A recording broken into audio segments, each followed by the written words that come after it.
ஒருநாள் தொடரில் ருதுராஜின் இடத்தை ஸ்ரேயாஸ் முடிவுக்கு கொண்டு வந்து விட்டார் என்று கிரிக்கெட் வட்டாரங்களில் பேச்சு அடிபடுகிறது. அது குறித்து இங்கே பார்க்கலாம்.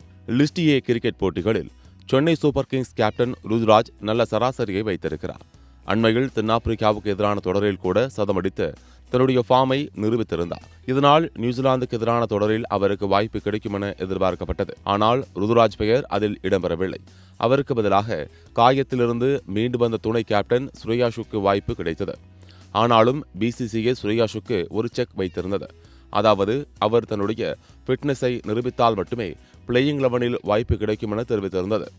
தற்போது ஸ்ரேயாஸ் அதை செய்து காட்டியிருக்கிறார். ஜனவரி 6ஆம் தேதி நடைபெற்ற விஜய் ஹசாரே போட்டிகள் மும்பை அணிக்காக இறங்கி 53 பந்துகளில் 82 ரன்களை விளாசியிருக்கிறார்.